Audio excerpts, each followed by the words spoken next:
الحمد لله وكفى والسلام على عباده الذين اصطفى أما بعد أعوذ بالله من الشيطان الرجيم بسم الله الرحمن الرحيم والفجر وليال عشر والشفع والوتر والليل إذا يسر صدق الله العظيم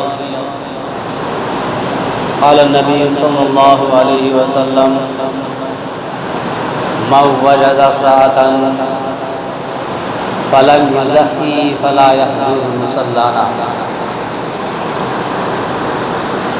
أو كما قال عليه الصلاة والتسليم. معزز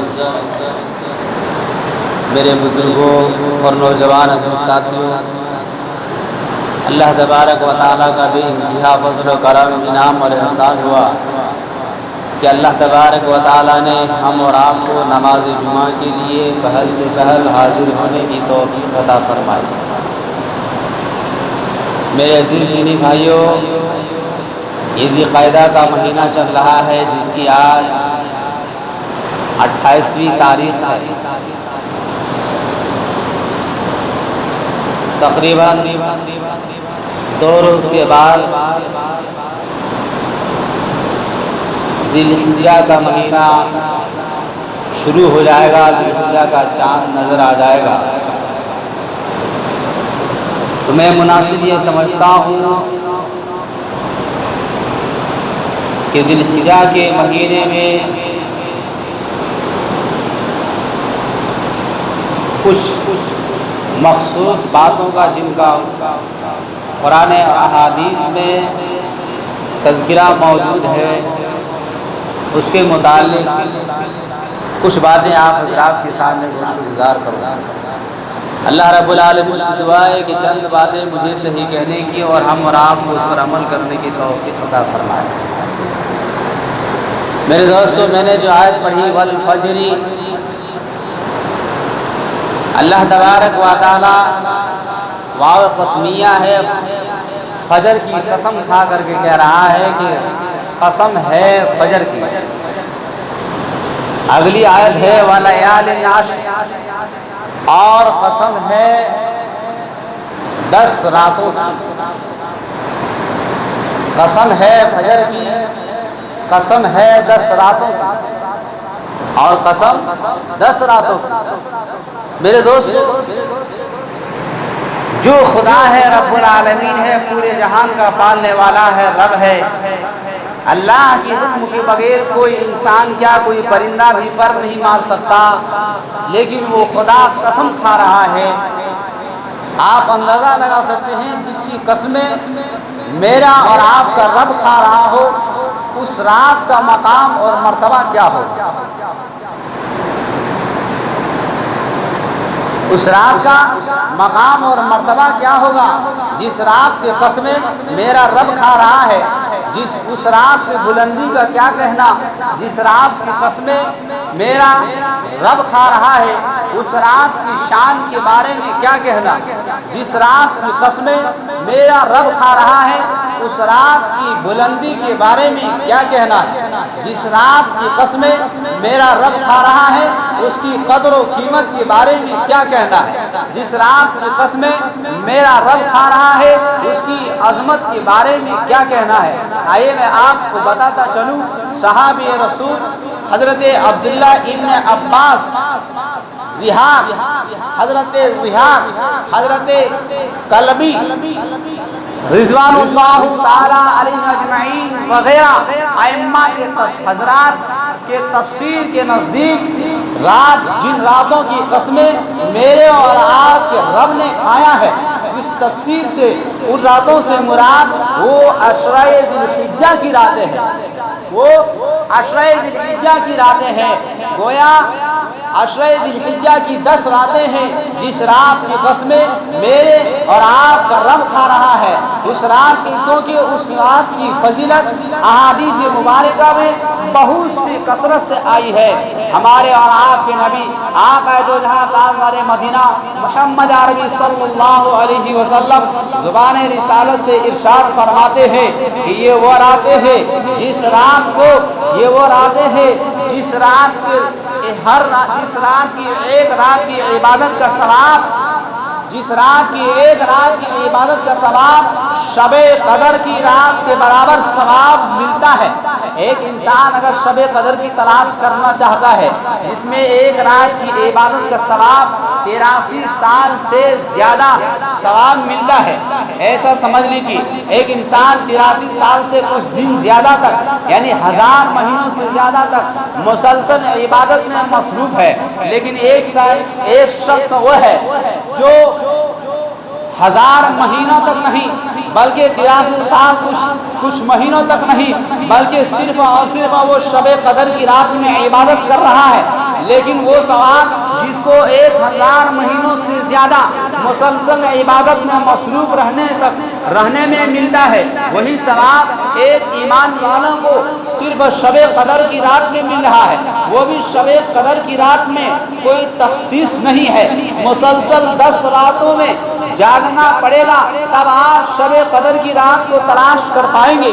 لیکن قربان جائیں میرے اور آپ کے نبی آقا دو جہاں تاجدار مدینہ محمد عربی صلی اللہ علیہ وسلم زبان رسالت سے ارشاد فرماتے ہیں، ترمذی شریف کی حدیث ہے کہ ایک ایمان والا عشرہ ذی الحجہ کی رات میں عبادت کرتا ہے، ہر رات کی عبادت کا ثواب اتنا ملے گا جتنا شب قدر کی رات میں جاگنے کا ثواب ملتا ہے۔ شب قدر کی رات میں عبادت کرنے کا جتنا ثواب ہے اتنا عشرہ ذی الحجہ کی جو 10 راتیں ہیں 10 راتیں ہیں اس میں ہر رات میں اتنا انعام دیا جاتا ہے جو شب قدر کی ایک رات میں۔ حضور پاک صلی اللہ علیہ وسلم ارشاد فرماتے ہیں ہر دن کا روزہ ایک سال کے سوائے رمضان کو چھوڑ کر کے ایک سال کے نفلی روزہ رکھنے کے برابر اجر اور انعام میرے اور آپ کا رب اس عشرہ ذی الحجہ میں عطا فرماتا ہے۔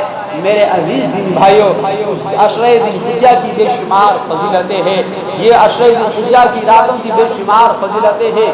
یہ وہ راتیں ہیں جس رات کو اللہ رب العالمین نے موسیٰ علیہ السلام کو عطا کیا تھا۔ شاید آپ کو معلوم ہوگا اور نہیں تو سن لیجئے کہ جب حضرت موسیٰ علیہ السلام اپنی قوم سے یہ کہہ رہے تھے کہ اے میری قوم میری بات کو مانو، اللہ کی وحدانیت کو پہچانو، میرے بتائے ہوئے طریقے پر چلو، جب ان کی قوم ان کے طریقے پر چلنے لگے موسیٰ علیہ السلام نے کہا جب فرعون غرق ہو جائے گا یا فرعون سے ہمیں نجات مل جائے گی تو اس وقت اللہ رب العالمین ہمیں ایک کتاب عطا کرے گا جس کتاب کے اندر ہمیں جینے کا سلیقہ ہوگا، جس کتاب کے اندر رب کی بات کو کس طرح مانا جائے، اس کی عبادت کس طرح کیا جائے، اس میں اخلاق حسن معاشرتی کے پورے نمونے ہوں گے۔ وہ کتاب جب یہ فرعون سے ہمیں نجات ملے گی اس وقت رب العالمین عطا فرمائے گا۔ میرے دوستو اس کی قوم موسیٰ علیہ السلام کے ساتھ بنی اسرائیل نکل گئے الغرق، یہ جب فرعون غرق ہو گیا، غرق ہونے کے بعد موسیٰ علیہ السلام کو کتاب لانے کے لیے وعدے کے مطابق اس کتاب کو لانے کے لیے وہاں کوہ طور پر چلے گئے اور مسلسل 30 دن تک کا روزہ رکھا۔ 30 دن کی روزہ رکھنے کے بعد جب اللہ رب العالمین نے کہا اے موسیٰ آؤ اب مجھ سے ہم کلامی کرو اور وہ کتاب لے جاؤ الغرض یہ بارگاہ رب العالمین کے حکم کے مطابق موسیٰ علیہ السلام جانے کی تیاری میں لگے اور اتنے میں موسیٰ علیہ السلام جو 30 دن مسلسل روزہ رکھے تھے تو منہ سے ایک بدبو آ رہی تھی۔ موسیٰ علیہ السلام نے سوچا رب العالمین سے ہم کلامی ہوگی، لہٰذا اس بات کی حالت میں بارگاہ رب العالمین کے سامنے حاضر ہونا ٹھیک نہیں ہے، لہٰذا ایک لکڑی کو توڑ کر کے مسواک کر لیے۔ میرے دوستو مسواک کرنے کے بعد رب العالمین کے یہاں حاضر ہوئے۔ اللہ تبارک و تعالیٰ نے کہا اے موسیٰ تم نے 30 روزے رکھے لیکن رکھنے کے بعد مسواک کیوں کیے؟ موسیٰ علیہ السلام نے جواب دیا رب العالمین ان 30 روزوں کی وجہ سے میرے منہ سے ایک بدبو آ رہی تھی، میں نے یہ گوارا نہیں کیا۔ اللہ رب العالمین نے حکم دیا اے موسیٰ جاؤ جاؤ 10 دن کا روزہ اور رکھو. 30 دن کا روزہ جو موسیٰ علیہ السلام نے رکھنا شروع کیے تھے وہ ماہ ذوالقعدہ کا روزہ تھا, اور جو ذی الحجہ کا روزہ 10 دن کا اور رکھے. وہ 10 راتوں کو اللہ رب العالمین نے, یہ وہی 10 راتیں ہیں جس کو اللہ رب العالمین نے موسیٰ علیہ السلام کو عطا کیا. تو میرے دوستو, اس رات کی بہت فضیلت ہے, دن کی بہت فضیلت ہے. جتنا زیادہ ہو سکے عشرہ ذی الحجہ کے درمیان قرآن کریم کی تلاوت کر سکے, بڑا ہی خوش نصیب ہے وہ انسان, بڑا ہی خوش نصیب وہ انسان جن کو عشرہ ذی الحجہ میں نماز پڑھنے کا موقع مل جائے. بڑا ہی خوش نصیب ہے وہ انسان جس کو عشرہ ذی الحجہ میں تہجد پڑھنے کا موقع مل جائے. بڑا ہی خوش نصیب ہے وہ انسان جس کو عشرہ ذی الحجہ میں نوافل پڑھنے کا موقع مل جائے. بڑا ہی خوش نصیب ہے وہ انسان, بڑا ہی خوش نصیب ہے وہ انسان جس کو عشرہ ذی الحجہ میں قرآن کریم کی تلاوت کرنے کا موقع مل جائے. بڑا ہی خوش نصیب ہے وہ انسان جس کو عشرہ ذی الحجہ میں غریبوں پر مدد کرنے کا موقع مل جائے. بڑا ہی خوش نصیب ہے وہ انسان جس کو بیماروں کا عشرہ ذی الحجہ میں بیماروں کو عیادت کرنے کا موقع مل جائے. بڑا ہی خوش نصیب ہے وہ انسان جس کو عشرہ ذی الحجہ میں دو بچھڑے ہوئے کے درمیان ملانے کا موقع مل جائے. بڑا ہی خوش نصیب ہے وہ انسان جس کو عشرہ ذی الحجہ میں مدارس پر تعاون کرنے کا موقع مل جائے. بڑا ہی خوش نصیب ہے وہ انسان جس کو عشرہ ذی الحجہ میں مساجد پر تعاون کرنے کا موقع مل جائے. بڑا ہی خوش نصیب ہے وہ انسان جس کو عشرہ ذی الحجہ میں مراکز پر تعاون کرنے کا موقع مل جائے. بڑا ہی خوش نصیب ہے وہ انسان جس کو عشرہ ذی الحجہ میں خانقاہوں پر تعاون کرنے کا موقع مل جائے. بڑا ہی خوش نصیب وہ انسان جس کو دینی اداروں پر, دینی عبادت گاہوں پر, دینی درسگاہوں پر عشرہ ذی الحجہ میں مدد کرنے کا موقع مل جائے. بڑا ہی خوش نصیب وہ انسان جس کو بزرگوں کی تعظیم کرنے کا موقع عشرہ ذی الحجہ میں مل جائے. بڑا ہی خوش نصیب وہ انسان جس کو عشرہ ذی الحجہ میں کی بے شمار فضیلتیں ہیں. اس کی فضیلت کے بارے میں آقا جہاں تاجدار مدینہ محمد عربی صلی اللہ علیہ وسلم ارشاد فرماتے ہیں, اللہ کے نزدیک رمضان کے مہینے کو چھوڑ کر کے اللہ کے نزدیک پورے سال میں سب سے بہترین دن جو عبادت کے لیے ہے, سب سے افضل دن جو عبادت کے لیے ہے, وہ عشرہ ذی الحجہ کی 10 راتیں اور 10 دن ہے.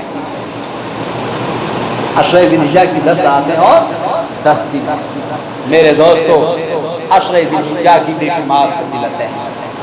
عشرہ ذی الحجہ کی چاند نظر آنے کے بعد جو ایمان والا قربانی کرنے کا ارادہ رکھتا ہو, جو ایمان والا قربانی کرنے کا ارادہ رکھتا ہو, اس کے لیے مستحب ہے, مندوب ہے, واجب نہیں, فرض نہیں, سنت نہیں, مستحب ہے.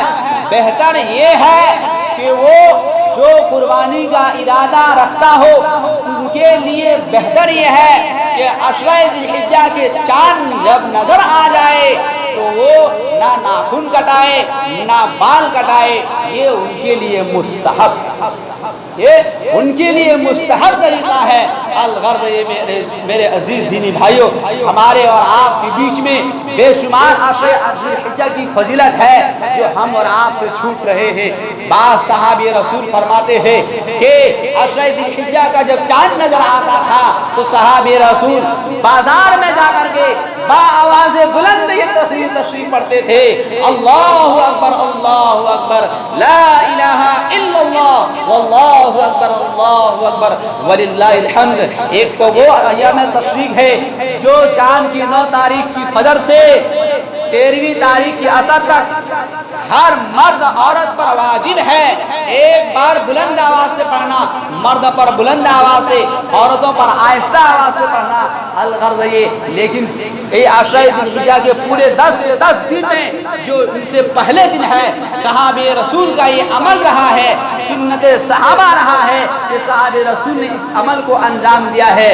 بلند آواز سے اٹھنے میں بھی پڑھ رہے ہیں, بیٹھنے میں بھی پڑھ رہے ہیں, بازار میں جا رہے ہیں پڑھ رہے ہیں, یار دوستوں سے ملاقات ہو رہی ہے اسی کلمہ کو پڑھ رہے ہیں. وہ ایک کلمہ حجاج کرام عشرہ ذی الحجہ میں جو لبیک اللہم لبیک کی صدائیں